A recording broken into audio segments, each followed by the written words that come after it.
Welcome back, ladies and gentlemen, to the latest edition of the Woke Bros. Of course, I'm your co-host, Big Waz, aka Waziland Bray.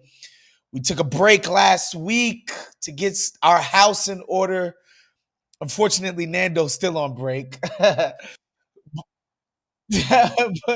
but we got our resident woke bro, man. This guy is part of what we do around here, man. Daniel Bessner, what's popping, brother? What's up, Waz? Thanks for having me. Thanks for Um, having me. Appreciate it. listen, this is we couldn't have you at a more exciting time, to be honest.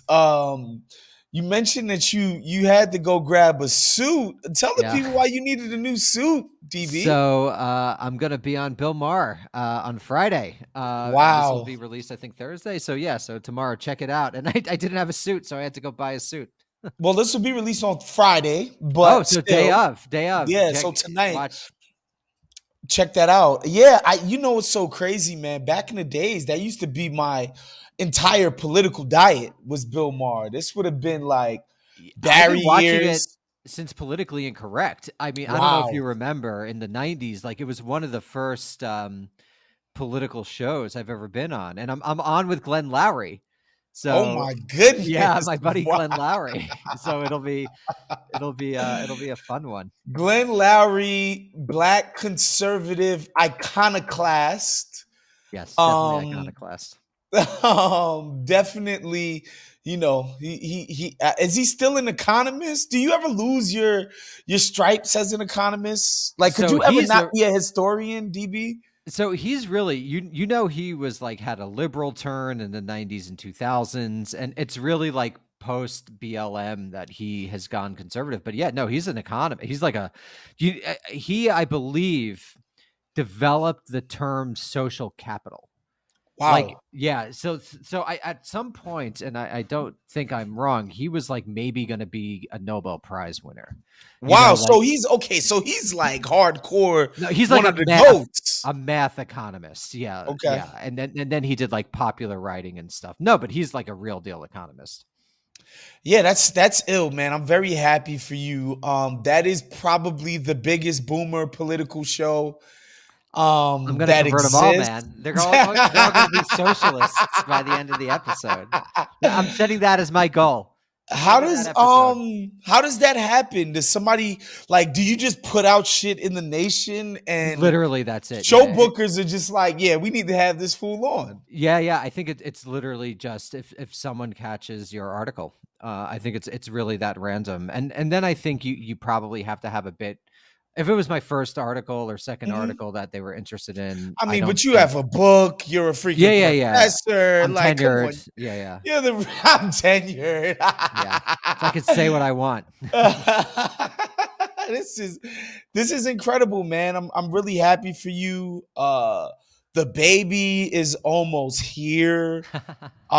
This Yeah. is this is just a big time for you. But we got you up here, Danny, because your latest article in the New Republic is called "A Bad Breakup: The Discontents of Francis Fukuyama," where I feel like this dude's essay, "The End of History," is not something that I was very conscious of, but within my own sort of political diet, if you will, within the last, I want to say like 18 months, it's really been coming up. I think what a lot of people were responding to is the sort of failures of the liberal regime during the COVID epidemic, where it's just like anything could fucking just break this house of cards, right? And just this idea of liberalism's inevitability, and it's clearly the best way we could be doing anything. I think a lot of people um sort of looking back at that concept and critiquing it. And just before we even get into that essay, The End of History, could you explain who this dude is? Yeah, for sure. So he started his career at a think tank, the Rand Corporation, which we've How do you spoken about on start this your show. whole life at a think tank? That's crazy. That's he was actually a PhD. He was a Okay, PhD, I believe, in Harvard from in political got you. science. Okay, so that's how you get Yeah, yeah, into a yeah. think And tank. so Got you. and so that was a real viable career path, particularly in the 70s. So he starts in the late 70s. He basically just writes about Soviet Union, particularly in the Middle East and what's now called Southwest Asia, Afghanistan, Pakistan.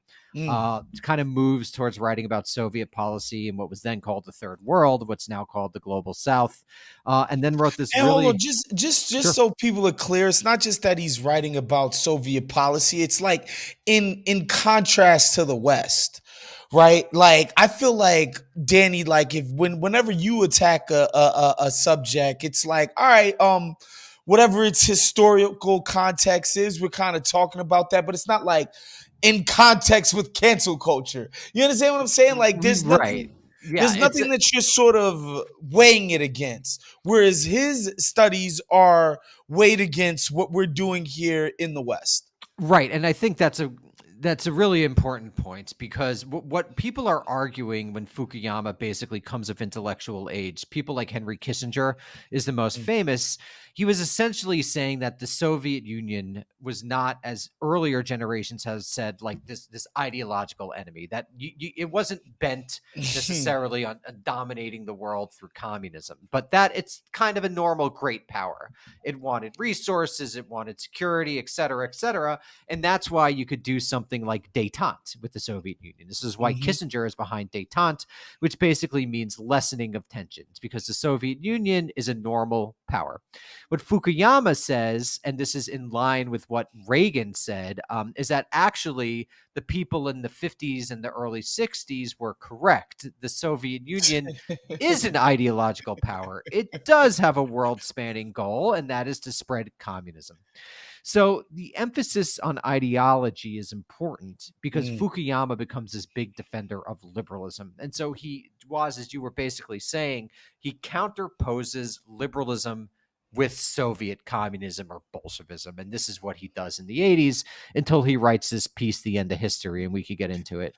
Yeah, just so before we go on, I feel like in order, like everybody who's listening to this knows that you and I are sort of both materialists, right? And so just outright, we reject the notion that the Soviet Union is acting in like some idealistic fashion, like they're adhering to some strict communist or definitely not socialist tendencies. There's no, I feel like there's no actual evidence that would suggest that this were true, that these people were so ideological in their thinking and in their actions.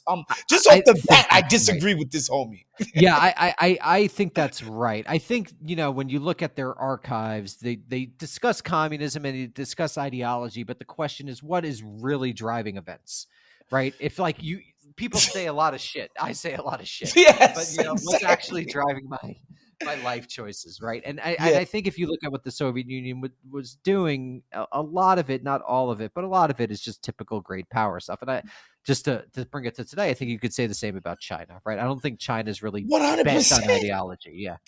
Like I don't even see how you can make the counter argument that China is invested in awakening the working classes of the world. Right. That Right. doesn't even It's ridiculous. It's it, like it- it's ridiculous to even say. to And even go say ahead. it out loud. Yeah. It just doesn't make any sense. Like when the Soviets invade Afghanistan, are they like trying to bring global communism to It's ri- fucking Afghanistan? it's absolutely ridiculous. But Like, this is what people were saying because same. I think why because America was so powerful after World War II that it had the freedom to act ideologically because it Mm, could do things like invade Vietnam and invade Iraq. And to be frank, not that many consequences blew back on people at home, particularly after the all volunteer force happened yep. and you got rid of the draft in the early 70s. So what they were doing, I think, was projecting onto Got you. another power.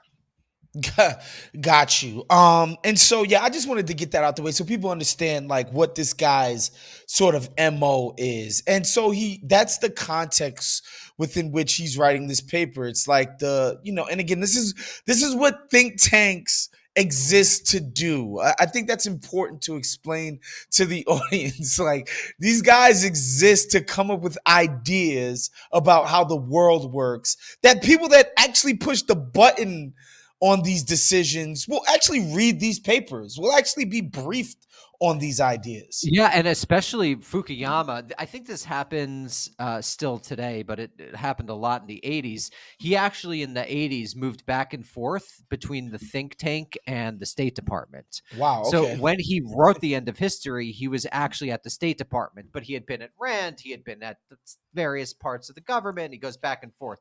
So this is this sort of revolving door thing. And as far as I know, I'm not 100%, but I'm pretty sure he never went to the government after The End of History, because once you become famous, wise, you and I know, What's the you want fucking to go to point the of that? club. You want to go to Musso and Frank's. You There's want to, absolutely no reason to be yeah, you want to party with schlepping to celebs. DC. Yeah, Yeah, that's you don't. ridiculous. Yeah, it's ridiculous. So he became like this celebrity. But we could get into the end of history where whatever way you want to take it. No, no, no. That's what I want to get into. Could you just explain to the people the argument that was being made within this paper, and why do you think this argument resonated with so many people in the chattering classes and just became so influential?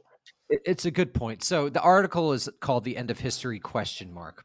So the first thing is that by history, Fukuyama didn't mean that things that happen in the world. Right. Uh-huh. He was using it in kind of a That's a technical term. provocative sort of title. Honestly, it's pretty Yeah, creative. it's a great title. Yeah. A mentor once said, if you're going to make an argument, anything worth stating is worth overstating it. So it's one of those Mm. sorts of claims. So just a very brief 2 second Yeah. um, Please. 2 second thing. So there was a philosopher in the early 19th century called Hegel, George Wilhelm Friedrich Hegel, and he argued about capital H history and how history moved.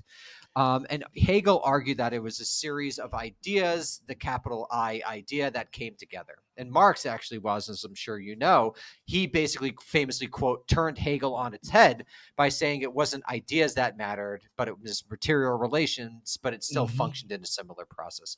So that's the way that Fukuyama is using history, as sort of this grand human movement. And what he essentially said was that the 1980s demonstrated that even the communists were accepting liberal principles. The Mm, communists were accepting that free markets were good. The mm, communists were accepting that you needed to give some political freedoms. Famously, this is glasnost and perestroika in the Soviet Union. So mm. even before the Soviet Union collapsed, what Fukuyama was saying was that basically everyone accepted that liberalism and liberal ideas had won. Right, they won the great battle for ideology, Can and can that's I what he ask you a meant. question Please do. that nobody ever seems to explain to me? Why is liberalism so connected to this concept of free market and free trade principles? Why are they so tied at the hip? And why do people who are they just believe in naked unvarnished capitalism, why are they the only ones who get to sort of cleave themselves to this concept of civil liberties and social freedoms? It's a great question. So the way that I like to think about it is that in the 19th century, we're Marxists. The Industrial Revolution happened. That was a big deal. It totally Hmm. reshaped Of human course. capabilities, right? You were able to produce more calories. You were able to produce more goods, et cetera. You're able to travel Some people faster. might argue that's why we had the Civil War. It's just Oh, like, definitely. Oh, yo, definitely. Right. bro, we got to start doing things a completely different way than we do them right now. Eh, Sorry, right, and slaveholders. so one of the arguments, the classic arguments that were made, is that like the slave South was an atavistic, right? It was from the past, and Hmm. so if you look at the first 70 years of US history and the first few presidents, for example, Washington, Jefferson, not Adams, he was from the North, but a lot of them are from like the planter class. And so over the course of the first half of the 19th century, the quote unquote North becomes more powerful because it's industrialized. So that's just a microcosm of what's happening all across the world. So in the 19th century, you got, in response to those material changes, a series of ideologies rose up. One of which Merge. was liberalism. Another one was communism. You might consider like the reactionary right that morphed into fascism to be another one. And these were basically all responses to how you deal with this huge transformation in human life and society. And so what liberals argued is that the best way to encourage human flourishing is through this freedom, right? And freedom has various sort of valences. There's something called positive freedom, and that's freedom to do something, and that's something called negative freedom, freedom from something, for example, Okay. government. And in the American context, it's really that negative form of freedom that has predominated since World War II. 100%. I think because the nation is so rich, that the nation Mm. was so traditionally rich that it was able to basically emphasize freedom from. Things are changing now because we're becoming more like other countries and inequality has increased so much. So that's what Fukuyama, just to bring it back, means by liberalism and means by history.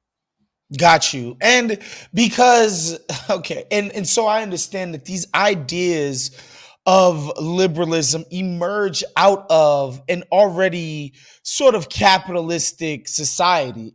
Capitalism just is, and so therefore this is how we are just going to manage it. Whereas these crazy sicko communists are like, no, why don't we do capitalism another way?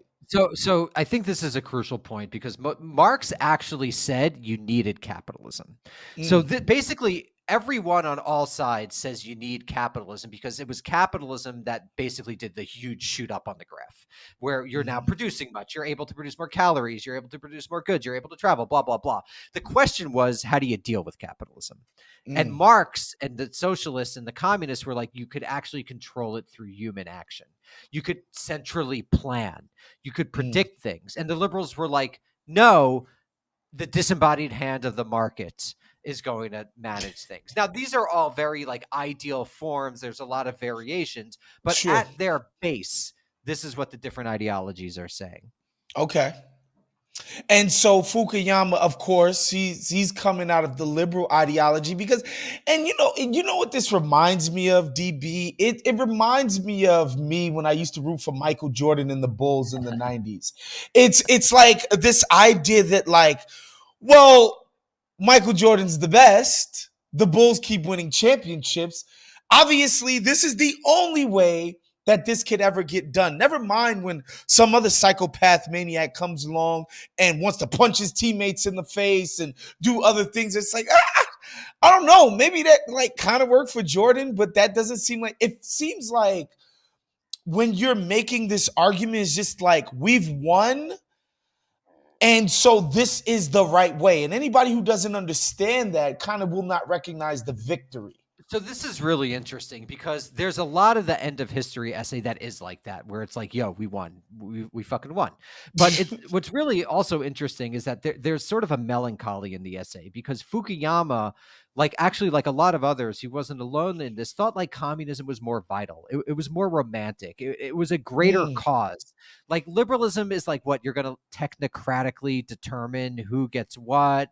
There's a bloodlessness to it. yeah, hell yeah. So it was interesting because what I think Fukuyama was unconsciously doing was he was lamenting the end of the Cold War because it Mm, was only in the battle with an ideological enemy that liberalism was not bloodless, right? That mm. liberalism was able to really call Yeah, you forth had great. something to sort of galvanize or organize around was this defeat of this other thing.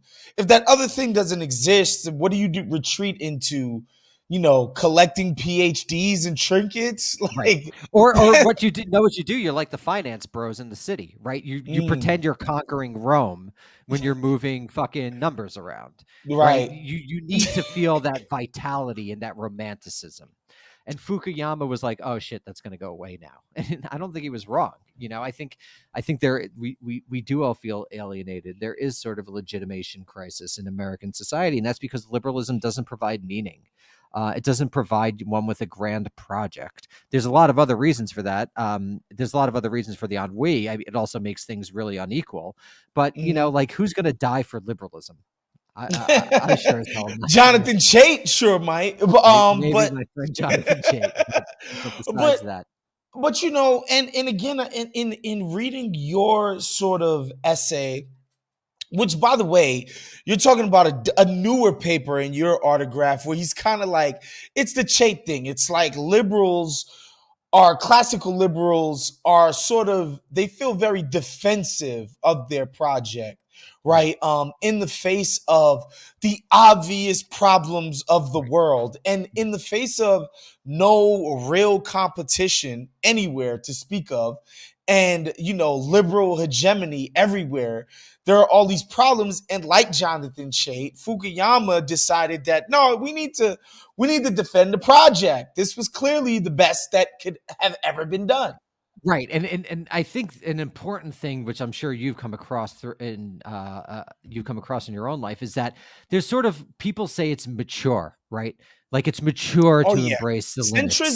Centrism is the mature thing. When you have Precisely. ideals, when you have hopes and dreams, you're a loser, Right. dreamer, unpragmatic. Right. When you want to just stay stagnant forever or even retreat backwards, centrists will also be like, there's something fundamentally wrong with you. Like, you're an unserious person if you're sort of reactionary, conservative as well. But absolutely, like any centrist that you talk to, like I remember people just being like, well, Bernie's ideas are fucking stupid Yeah. because guess what? They love Joe Biden, you fucking idiot. Don't you see that people love Joe Biden? I'm Right. like, all Right. right. Well, it's And very Joe limited Biden did imagine. win. It's kind of funny because one of Marx's biggest warnings was that we can't let capitalism control us. We've Mm, got to control capitalism. And when mm, people make arguments like that, they're basically saying human beings have no agency, mm, that capitalism is, you just got to do what capitalism does. It's kind of the metaphor I use is artificial intelligence. It's people today treat it like Skynet has become self-aware. There's no way to control this thing.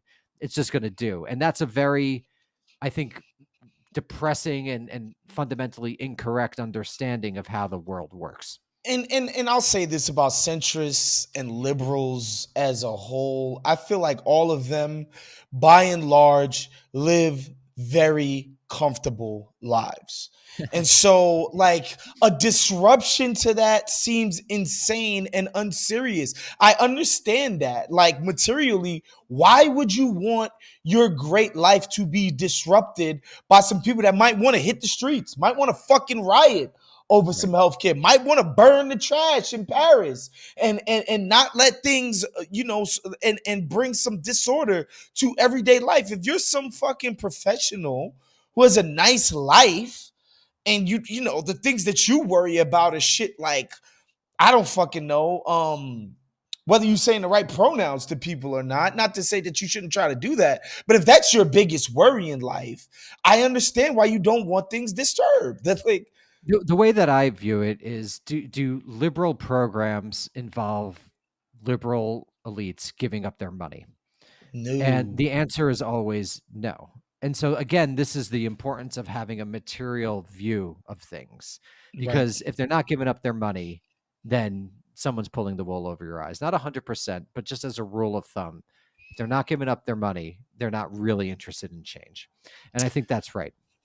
And so, okay, just to get into the main potatoes of what this guy's saying in his argument, and this is what I want to get into with you because I think it's kind of interesting. And you've talked about this on your show, you've talked about it on ours, and the reason why he's like the end of history is just like, not only is liberalism dominant, like the idea that what they're doing in China and Russia, for instance, even though I don't, I reject that these are sort of counter ideologies. I completely reject that as Just it's because it's not like when China comes into, say, Africa or wherever they invest in, they They're don't not come. spreading like Chinese communism No, they're particular. not. And it's not Yeah, even just Chinese communism, GB. They don't go in and say, y'all need to do y'all government like us. right. That's Put a US spyware in, blah, US blah, blah. delusion. Yeah. They don't.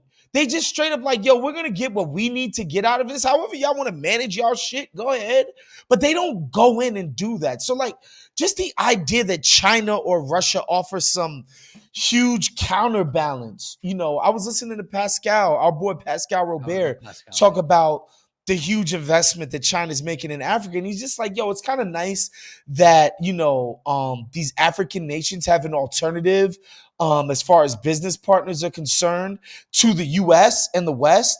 But like, it's fucking China, you know? Absolutely. And it's kind of funny because in my mind it's an American delusion to think that you're able to spread your ideology across the world. It's kind of a wild belief. If you like take if you try to take off your American glasses and put on your sort of dead alien glasses, if you look at this, it's kind of wild that any nation could think they could do it successfully. But what Americans have done is they projected that onto the Soviet Union first, and later onto China. Today onto China. Well, Danny, don't you know that the Soviet Union came down because the people wanted to wear blue jeans? They wanted Levi's. Don't that don't that don't that you know rock and that? roll and Levi's. So no, but what I do want to say about that is, if the argument is like, and you even mentioned this in your piece, it's like if you have a group of immigrants, or let's just say some refugees from Yemen, like let's just say you really explained to them, you really gave them a clear picture of what they could possibly do in America and what they could do in China, they fucking pick America without Yeah. question. Yeah. No, of course. Of course. And I think And that's a persuasive argument, to yeah, be honest. yeah, I mean also one can't forget like most nations in the world that the United States have been involved with have had a pretty negative experience. Right. So and what's kind of the tragedy of one of the many tragedies of American history is like after colonization, after colonialism, a lot of leaders in the third world really thought the U.S. believed in its rhetoric and that they were going to help them, and this is again and again and again were betrayed.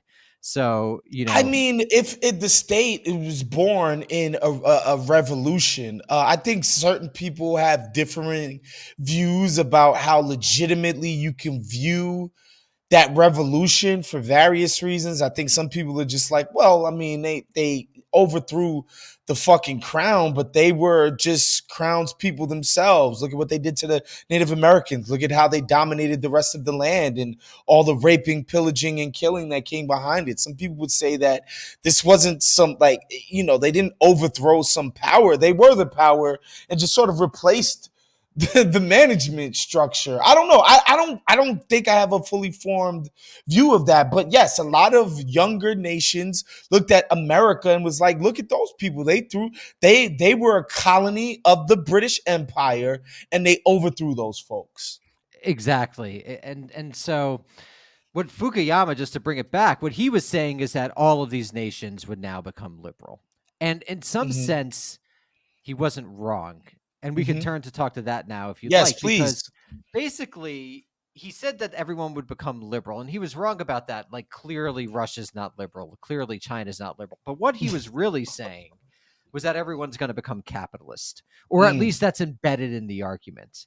So Fukuyama kind of, two cheers for Fukuyama, at least in terms of him being correct, is that everyone is capitalist. Now, I just don't buy the argument that China is not capitalist. How could you make that argument? I They have people billionaires. on the left do, but I just don't think like what they do is they point to elements of the Chinese system that have communistic features, and I would agree What with that. elements are those, DB? Just for the people at home. There is a form of state planning. They Okay, do kind of cut off the heads of the billionaires every now and again. It is governed sure. by a communist party, um, but I think that But but to be clear, there are really poor people, even still in China, even as rich as they become, and there are ungodliness, oh yeah, yeah, richness billionaires in the and country. Precisely, and since the '80s, Deng Xiaoping really did liberalize the economy. He opened it up to market features, and I would say on the international stage, China represents something called state capitalism, which is a state-directed capitalism. China will pick particular industries. The government will be heavily involved in particular industries. It's not a form of capitalism that's like the neoliberal capitalism in the United States, but I think it's fundamentally able to be identified as capitalism. And I think this is true of Russia. It's an oligarchic capitalism, a kleptocratic capitalism, but still Yep. a capitalism. It's true Oh of yeah. Hungary. It's no, maybe it's not true of North Korea, but it's true of basically every other country in the world. And to some degree, that prediction about the universalization of some form of Western hegemonic ideology was proven correct. And the interesting thing to me, and this is how I kind of end the piece, is that liberalism, as you talked about at the beginning, so obviously fucked up in so many, did not achieve its great promises. But there hasn't been an ideological response to liberalism. There's been some socialist policies in the United States. There's sort of the MAGA racism in the United States as well. But Yeah. these are It's meaningfully, fringe. yeah. And also like both of those, I would argue, contain significant features of liberalism, which was always racist on some parts and always had socialist parts of it, right? They're Also, like just the connected to it. idea, like some of this shit, I view it. Some of the stuff that we call conservative, I view as liberal. The gun shit. Just, just the idea that you would let a bunch of motherfuckers, a bunch of citizens, just yeah, go ahead, just have guns. That feels liberal to me. Well, it's certainly individualistic, and stuff Yeah, like that is connected to the indigenous genocide like committed by China's Americans. government would not allow for that. Australia's government doesn't allow for Like it. That's a you peculiar can't do American that shit. pathology. They're Yeah. not just gonna let a bunch of citizens, individual citizens, have the right to blow people's brains off on a whim. Like it doesn't make any With sense. automatic rifles, with Like military that's not a rifles. thing. Like we call that conservative, but like realistically, a conservative government would have bopped these fools in the head already, took their guns, and if they tried to play around, killed them. Like this wouldn't It's even be wild. a It's wild that this this wouldn't even is. be a discussion. And so, yeah, I guess, like you said, this guy was right about something different, right? But to me, which I guess um is at the core of it, it's like, yeah, everybody's freaking capitalist. And I think the only thing I will say begrudgingly about just from what I know about what we have here in America, nobody seems to want to do anything about how fucked up it is. No, And so not even maybe close. Yeah. it's just not fucked up enough. I think the two things, this is like real 40,000 feet thinking. Cheap food and cheap entertainment goes a long way. If you look at a lot of revolutions in particular, they People were usually follow starving. food scarcity. Hmm. And so I think if you're able, I think the American life has proven that if you're able to provide people with calories and entertainment, defined however you want, the the infamous opiate of the masses, no longer religion but something else. I think that goes a long way, and I think that's a depressing thing because even people who are very, very poor, not 100% by any stretch, but you could always eat shitty fast food and Hmm. pack yourself filled with calories. There are places in this country, of course, the disclaimer, that are experiencing true food scarcity and things like that. Hmm. But overall, you're not going to get like 1918, 1990, 19 post-war Germany people starving. Right. It's a different scale.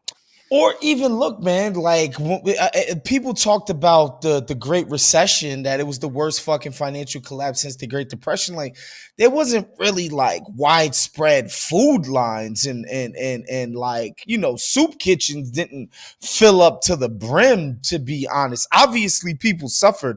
People lost a massive amount of wealth, as Yeah. far as wealth that was in their houses and stuff like that.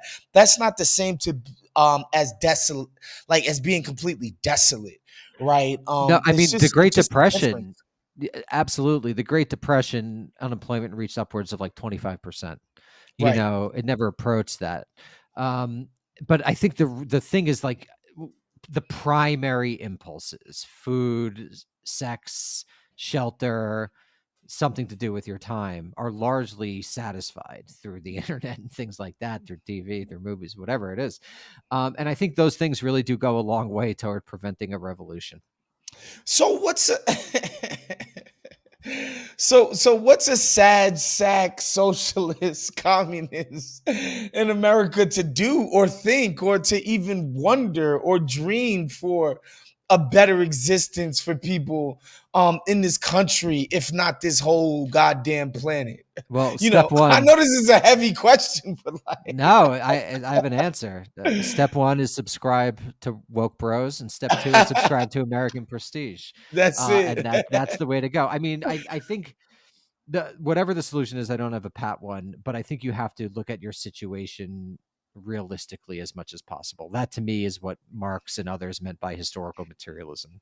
So I don't think anything's going to be gained by fantasies about the strength of the left or the rising of the working classes. I think you have to be extraordinarily pessimistic and cynical. And from there, you start identifying the social fissures, the social movements, whatever, what have you, that can begin to make real change. But don't be naive. Don't have the wool pulled over your eyes, and then go from there. Maybe in 10 years, we could talk about a more positive program. That is beautiful, man. That is Daniel Bessner. You can read his latest article in The Nation, A Bad Breakup, The Discontents of Francis Fukuyama.